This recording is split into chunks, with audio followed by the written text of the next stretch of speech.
Mobile বাবার পিছনে একটু মোবাইলটা পিছনে রাখেন ভাই। ব্যালেন্স রাখো ভাই, ধরে রাখেন আমন ভাই।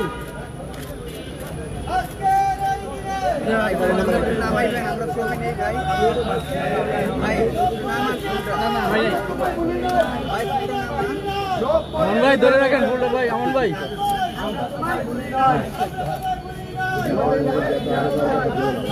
আমার ঢিল লাগে নি। না না আপনি জি না ক্যামেরা আমাকে ক্যামেরাম্যান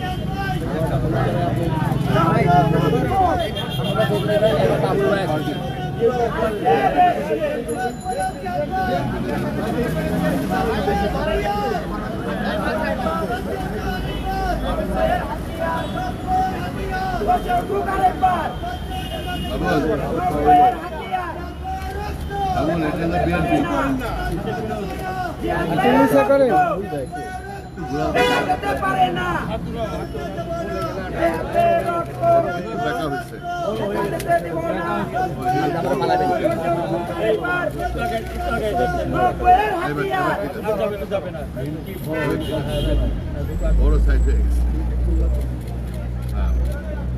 ভাই একটু নিচে আমার ভাই মোবাইলটা সরান ভাই, আমি কিন্তু ফালাই দেবো ভাই। ঠিক আছে হয়েছে?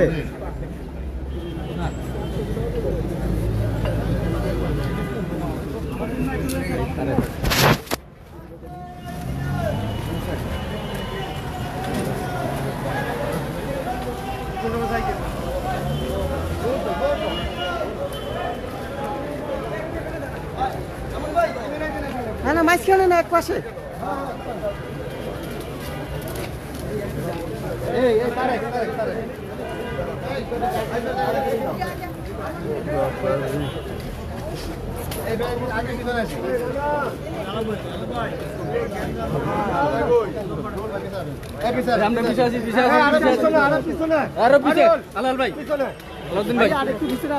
পিছনে আসেন না কেন ভাই, পিছনে আসেন।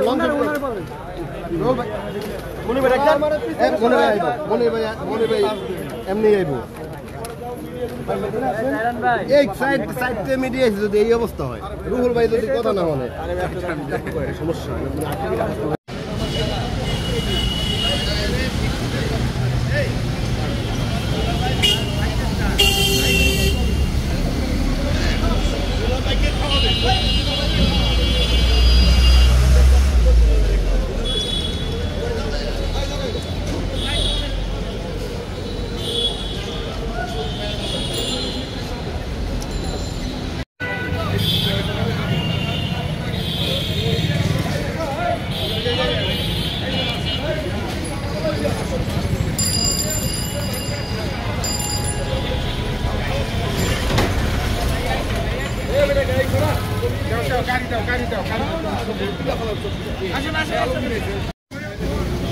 জেহাদ দিবস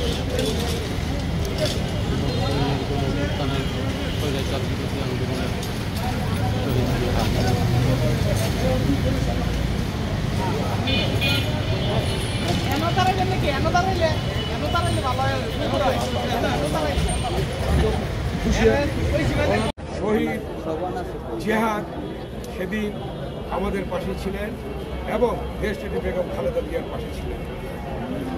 গুলিতে এক পর্যায়ে সে রাজপথে লুটিয়ে পড়ে এবং তাকে আমরা ঢাকা মেডিকেল কলেজ হসপিটাল নিয়ে যাই, সাথে সাথে সেখানে তাকে মৃত ঘোষণা করেন। আমরা জিহাদের লাশকে নিয়ে ঢাকা বিশ্ববিদ্যালয়ে গেলাম, সেখানে সেই লাশ নিয়ে আমরা প্রথম সূর্যসেন হলে, সেখান থেকে লাশ ছিনিয়ে নেওয়ার চেষ্টা করেছিল, নিতে পারে নাই। তারপর মুজিব হলে, সেখানে আমাদের জাতীয় নেতৃবৃন্দ আসলেন, বিএনপি চেয়ারপারসন দেশনেত্রী বেগম খালেদা জিয়া সহ বিভিন্ন দলের রাজনৈতিক নেতৃবৃন্দ এসে সেখানে তার লাশের পাশে দাঁড়িয়ে জাতীয়তাবাদী ছাত্রদল সহ সকল ছাত্র সংগঠনকে দেশনেত্রী বেগম খালেদা জিয়া নির্দেশ দিলেন, তোমরা ছাত্ররা এক হও এই জিহাদের লাশকে সামনে রেখে। তাৎক্ষণিকভাবে আমরা জিহাদের লাশকে সামনে নিয়ে আমরা অপরাজয় বাংলার পাদদেশে আসলাম এবং তাৎক্ষণিকভাবে আমরা ডাকসু ভবনে বসলাম। বসে সেখানে সিদ্ধান্ত নিলাম, আজকের থেকে সর্বদলীয় ছাত্রৈক্য গঠন হলো এবং সর্বদলীয় ডাকসু এবং সর্বদলীয় ছাত্রৈক্যের নেতৃত্বে আন্দোলন শুরু হবে দেশনেত্রী বেগম খালেদা জিয়ার নির্দেশে। সে আন্দোলন শুরু হলো। সেখান থেকে আমরা জিহাদের লাশকে অপরাজয় বাংলার পাদদেশে নিয়ে এসে সেখানে আমরা ছাত্র নেতৃবৃন্দ 22টি ছাত্র সংগঠনের নেতারা শপথ গ্রহণ করলাম যে স্বৈরাচার এরশাদের পতন ছাড়া আমরা ঘরে ফিরব না। সেই শপথ করে তার লাশকে সামনে রেখে শপথ গ্রহণের মধ্য দিয়ে পরের দিন 11 তারিখ আমরা হরতাল আহ্বান করলাম ছাত্ররা। সেই সর্বদলীয় ছাত্রৈক্য হরতাল আহ্বানের মধ্য দিয়ে আমরা সেদিন শাহবাগে আসলাম। পরের দিন 11 তারিখে আসার সাথে সাথে সেখানে পুলিশ লাঠি চার্জ, টিয়ার সেল, গুলি চালানো হলো। আমাদের অনেক ভাই শহীদ হলো, সেদিন অনেক ভাই আহত হলো। সেখানে আমরাও এই যে ছাত্র নেতৃবৃন্দ যারা আমার ডান দিকে বাঁ দিকে দাঁড়িয়ে আছেন সকল ছাত্র নেতৃবৃন্দই সেদিন আহত হলো। আমরা ঢাকা মেডিকেল কলেজে ভর্তি হলাম। সেখান থেকে আমাদের ঘোষণা ছিল যে স্বৈরাচারের সাথে পতন ছাড়া আমরা ঘরে ফিরবো না। প্রয়োজনে আমরা ডেড হাউসে যাব, কিন্তু আমরা রাজপথ থেকে সরে দাঁড়াবো না। সেই জিহাদের যে ইচ্ছা ছিল, যে জিহাদের যে মনোভাব নিয়ে জিহাদ এসেছিল ঢাকায় রাজপথে আন্দোলন করার জন্যে, তার স্বপ্ন ছিল একটি গণতান্ত্রিক বাংলাদেশ।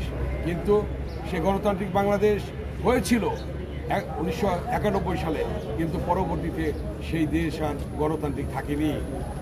বিগত 16টি বছর ফ্যাসিস্ট খুনি শেখ হাসিনা একদলীয় শাসন কায়েম করে মানুষের উপর নির্যাতন নিপীড়ন চালিয়েছে, ছাত্রদের উপর নির্যাতন নিপীড়ন চালিয়েছে এবং বাংলাদেশের জনগণের উপর নির্যাতন নিপীড়ন চালিয়েছে। একটি পর্যায়ে এই 16 বছরের মধ্যে বিএনপির ভারপ্রাপ্ত চেয়ারম্যান দেশনায়ক তারেক রহমান 1 দশক আন্দোলনের নেতৃত্ব দিয়েছেন। আমাদের ইলিয়াস আলী গুম হয়েছে, চৌধুরী আলম গুম হয়েছে, আমাদের ছাত্রনেতা সুমন গুম হয়েছে।